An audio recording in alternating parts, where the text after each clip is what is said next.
Tehisintellekt on sinu tööd ära võtmas. Praegu hävitab tehisintellekti masin terveid tööstusharusid. Töökohad kaovad, kuna inimtöötajad asendatakse automatiseeritud algoritmidega, mis suudavad samu ülesandeid täita kiiremini, tõhusamalt ja mis veelgi olulisem, odavamalt. Oleme seda juba näinud rahanduses, tervishoius, klienditeeninduses, logistikas ja tootmises. Ükshaaval võtab tehisintellekt üle töö, mida miljonid inimesed pidasid puutumatuks. Kuid üks amet tundus sellele ülevõtmisele immuunne olevat. Õigusala. Või vähemalt nii arvasid juristid. Alates 60. aastatest on advokaadibüroo tuginenud tunnipõhisele arveldusele. Ettevõtted võtsid klientidelt tasu mitte juhtumipõhiselt, vaid tunni kaupa. Kliendid maksid mitte ainult büroo teadmiste eest, vaid ka investeeritud aja eest. Lepingute uurimine, dokumentide koostamine, konkreetsete toimikute või õiguslike pretsedentide läbivaatamine, see kõik võtab aega. Iga tund registreeriti, korrutati kindla hinnaga ja esitati seejärel arve kliendile, kes maksis rõõmuga, uskudes, et iga sekund büroo ajast on asendamatu. Ja just sellepärast muutus õigussektor nii väärtuslikuks. Sellepärast suutsid suurimad bürood aasta-aastalt teenida tohutuid tulusid. Avalikus uskus illusiooni, et parimad juristid töötavad väsimatult nende juhtumite kallal. Kulisside taga oli aga hoopis teine lugu. See illusioon oli pelk silmapette. Need, kes olid tipus, delegeerisid sageli oma kõige aeganõudvamad ülesanded noorematele juristidele.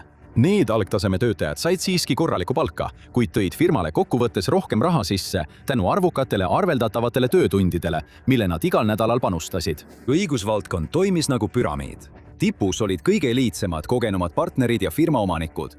Nemad olid oma firmad avalikud esindajad ning veetsid suure osa ajast klientidega suhtlemisele ja suhete arendamisele. Püramiidi allosas kogu ülejäänud toetamas olid nooremad töötajad. Need inimesed tegid rasket tööd, pusides päevast päeva läbi tüütute ülesannete. Firmad nägid lihtsat teed eduni, palgata rohkem nooremaid töötajaid. Rohkem töötajaid tähendas rohkem arveldatavaid töötunde klientidele ning see tähendas rohkem raha, mis voolas firmasse ja selle partnerite taskutesse. See oli edukas ja turus süsteem, mis kestis aastakümneid, isegi kui õigussfäär arenes. Advokaadid said juurdepääsu tehnoloogiale, mis võis teatud protsesse kiirendada, kuid suur osa nende tööst sõltus endiselt täielikult sellest, et keegi vaataks dokumenti ja õpikuid läbi. Ja siis tuli tehisintellekt ning kogu püramiid hakkas lagunema. Õigussfääris teevad partnerid nüüd otsuseid, mis veel mõned aastad tagasi poleks tundunud loogilised. Lõpetajatel on üha raskem tööd leida, kuna firmad loobuvad vanast põhimõttest lihtsalt aina uusi inimesi palgata, mis neid varem nii hästi teenis. Clifford Chance, üks maailmas suurimaid advokaadibüroosid, on 10 töökohti koondanud. PwC, teine suurtegija, on avalikult öelnud, et tehisintellekti tõusuga kaasneb vähemate töötajate palkamine. Terved õigustöökategooriad võtab nüüd üle, automatiseerib ja optimeerib tehisintellekt. Tööstusharu, mis on üles ehitatud põhimõttele, et iga tund on tohutult väärtuslik, peab nüüd ärkama uude reaalsusesse, kus iga töötund võib olla kokku surutud mõne kliki ja algoritmi abil. Partnerid on näinud, mida tehisintellekt suudab teha ja see on jätnud nad dilemma ette.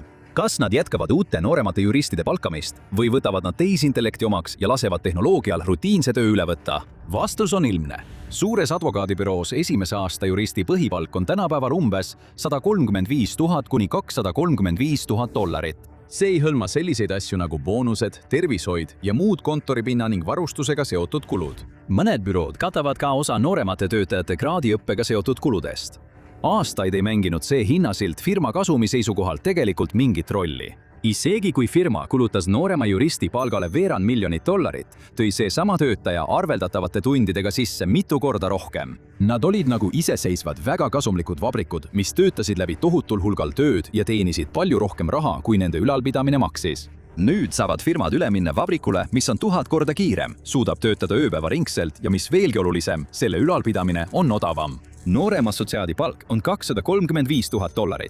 ChatGPT Plussi tellimus maksab $20. See erinevus on liiga suur, et keegi saaks seda eirata. Miks peaks ükski endast lugupidav firma vaevuma talenti otsimise, noorema assotsiaatide palkamise, nende hariduse eest maksmise, nende väljaõpetamise, neile kontoripinna eraldamise ja siis neile 6-kohalise palga maksmisega? Kui nad võiksid lasta tehisintellektil kõik selle nende eest ära teha murdosa hinnaga. Isegi ülima keskendumise ja korraliku töötempoga suudavad inimesed korraga töödelda vaid piiratud hulgal infot. Keskmine töötaja peab iga lehekülje kohta kulutama umbes 2 minutit. See tähendab mitut tundi tööd 100-leheküljelise dokumendi puhul. Samal ajal suudab tehisintellekt mõne tunniga läbi vaadata 1000 lepingut. See on 75% võrra väiksem ajakulu. see suudab töötada lõpmatult kiiremini kui terved õigusekspertide meeskonnad ilma väsinud juristide tehtud vigadeta. Vaid üks hetkeline tähelepanematus noorema töötaja poolt võib tähendada, et midagi olulist jääb märkamata või tehakse viga, mis maksab firmale aega ja raha. Tehisintellektil seda probleemi ei ole. Kuid see ei tähenda, et juristid poleks olulised. Neid, kes on tipus, on endiselt vaja. Nende ainulaadsed oskused ja kogemused on sama väärtuslikud kui alati. Aga alluvate töö, see korduv rutiinne töö, mis moodustab kogu muu tegevuse aluse, ei ole enam vajalik. On lihtne mõista, miks nii paljud advokaadibürood ei näe muud võimalust kui investeerida tehisintellekti ja vähendada algtaseme töökohtade arvu. See ei ole midagi, mille advokaadibürood ja partnerid ise valiksid või otsustaksid. See on midagi, mis neile peale sunnitakse. Nad peavad vooluga kaasa minema ja uue õiguskorra tingimustega kohanema, kui nad tahavad ellu jääda. Tunnipõhine arveldamine on muutumas. Nad ei saa enam klientidelt küsida $100 tunnis tööde eest, mida arvuti suudab sekunditega teha murdosa sendi eest. Ka kliendid mõistavad uut reaalsust. Juba on teateid sellest, et nad keelduvad maksmast näiteks esmase õigusalase uurimistöö ja dokumentide läbivaatamise eest. Nagu üks California ärivaidluste advokaadibüroo omanik ütleb, on tõsiasi see, et juristid küsivad klientidelt raha paljude ülesannete eest, mida saab paremini ja tõhusamalt lahendada automatiseerimise või tehisintellekti abil. Kui kliendid sellest aru saavad, keelduvad nad maksmast juristidele ülesannete eest, mida arvuti võiks peaaegu tasuta lihtsalt ära teha. Õigusbürood on kaotanud olulise tuluallika, kuid nad on avastanud tööriista, mis võib säästa palju aega ja raha. Kogu õiguse valdkonna tegevusjuhend kirjutatakse meie silme all ümber. Tippu jõudnud inimesed ohverdavad alumisel tasandil olijaid mitte ainult selleks, et oma töökohti säilitada, vaid ka selleks, et saada veelgi võimsamaks. Püramiidi tipus olevad inimesed saavad kogu sellest olukorrast kuidagi veelgi rikkamaks. See on hoolimata sellest, et nende bürood ei saa enam klientidelt lugematute paberitöötundide eest tasu küsida. Nad ei pea enam tegelema üldkulude, kuludega vaevaga, mis kaasneb nooremate juristide palkamise ja juhtimisega. Need tippkiskjatest juristid suudavad nüüd saavutada enneolematuid tootlikkuse tippe. Üks eliittasemel partner suudab nüüd teha terve advokaadibüroo töö ära kiiremini ja lihtsamalt, kui nad kunagi ette kujutasid. Need saavad kogu protsessis teenitud kasumi endale hoida, sest midagi ei pea enam allapoole edasi jagama. Kuid samal ajal, kui kiskjad õitsevad, kannatavad kõik teised. Inimesed, kes töötavad advokaadibüroode kesk- ja madalamates astmetes, näevad peagi, kuidas nende edasiliikumisvõimalused kaovad üleöö. Advokaadid, kes tahavad lihtsalt oma karjääri üles ehitada ja tegeleda juriidilise töö tüütute, kuid vajalike külgedega, tõrjutakse tööstusest välja. Neid ei kaitse miski. Selle manöövri jõhkruse varjamiseks on õigussektor loonud omamoodi suitsukatte. Kiiruga on kokku pandud uus karjäärirada – õigusinsener. See kõlab esialgu põnevalt, isegi prestiižselt. Ametikoht, mis ühendab juriidilise töö tehnoloogilise tipptasemega, juriidiline elukutse tehisintellekti ajastul. Inimesed üritavad juba selle uue ameti ümber elevust ja huvi tekitada. Tudengitele müüakse ideed mingist hübriidkarjäärist, kus nad saavad uusi tehnoloogiaid avastada, samal ajal õiglust taga ajades oma kirge järgida. Õigusinseneri ameti taga olevad numbrid tunduvad sama optimistlikud. Andmed näitavad, et tehisintellekti kasutuselevõtt õigusbüroodes on ainuüksi aastatel 2023 kuni 2024 tõusnud 19%-lt 79%-ni. Tööjõuturg õigusinseneride jaoks kasvas samamoodi plahvatuslikult. Sügavamale vaadates viitavad tõendid ka sellele, et enamik niinimetatud insenere paigutatakse õigustehnoloogia tarnijate müügi- ja kliendihalduse osakondadesse. Need ei ole juristid, neid saab vaevu isegi õigusspetsialistide hulka lugeda. Need on ülikondades müügimehed, õigustööstuse ekvivalent inimestest, kes kunagi olid või tahtsid saada arstiks, kuid lõpetasid hoopis ravimesindajana. Need rollid keskenduvad täielikult tarkvara rakendamisele. Nende eesmärk on kiirendada õigustööstuse automatiseerimist. Kogu see karjäär on tänapäevane Trooja hobune.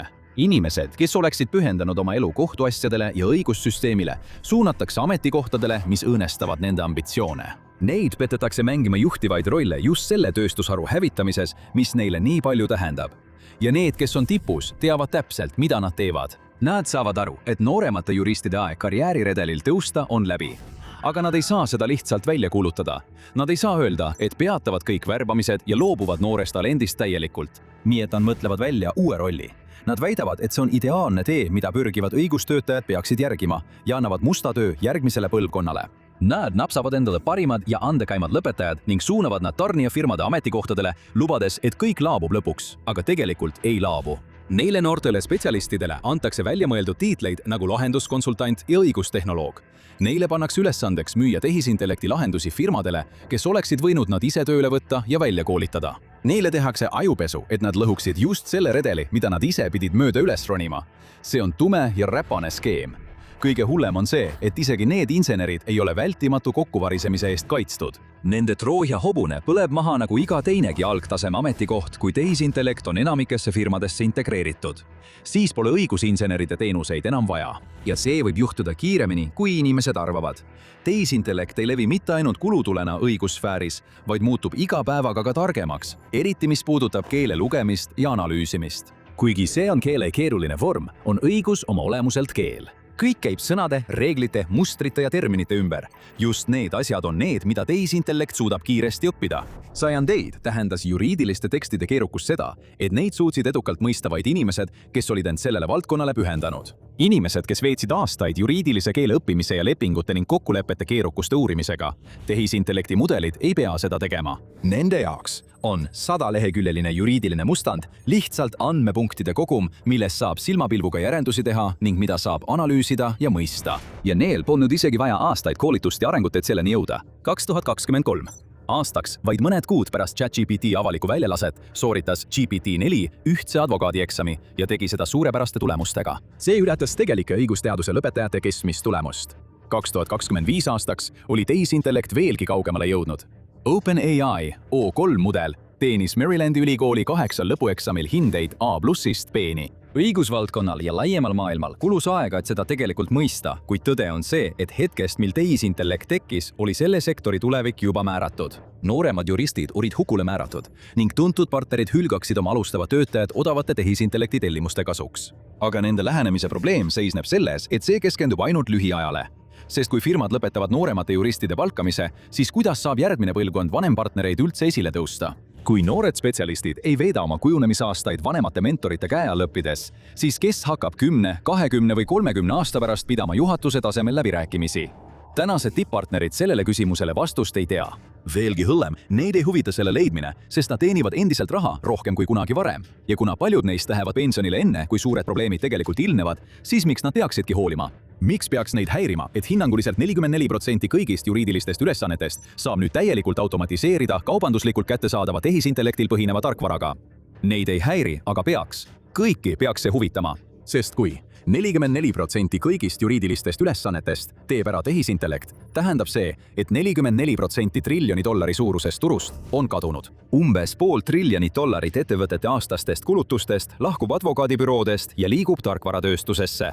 Numbrid lähevad sealt edasi ainult hullemaks. Kui advokaadibüroo liigub inimkeskse töövoo pealt, mille eest saab küsida mitusada dollarit tunnis, üle kohesele automatiseeritud protsessile langeb paljud ülesannete täitmise hind drastiliselt. Kui tehisintellekti ülemvõim on täielik, saavad bürood peaaegu poole kõigi õigusalaste ülesannete eest vähem raha.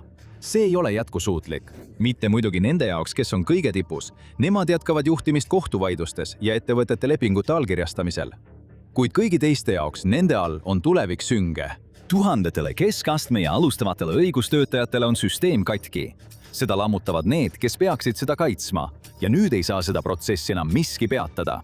Kas tehisintellekt asendab juriste? Mitte täielikult. Selles ametis on alati vaja teatud tasemel inimlikku otsustusvõimet. Inimesed jätkavad oma klientide esindamist, olgu see siis kohtusaalis või juhatuse läbirääkimistel. Aga tehisintellekt muudab ja juba muudabki seda valdkonda igaveseks. Mitte ainult tõhususe parandamise ja töövoogude optimeerimise kaudu, vaid ka terveid karjääre hävitades. Ja neid ei nähta enam kunagi. Kas meile meeldib see või mitte, tehisintellekti revolutsioon on kohal. Aga millised teised ametid on ohus? Vaata videot 20 peamist ametit, mida tehisintellekt asendab, et teada saada, või klõpsa sellele videole.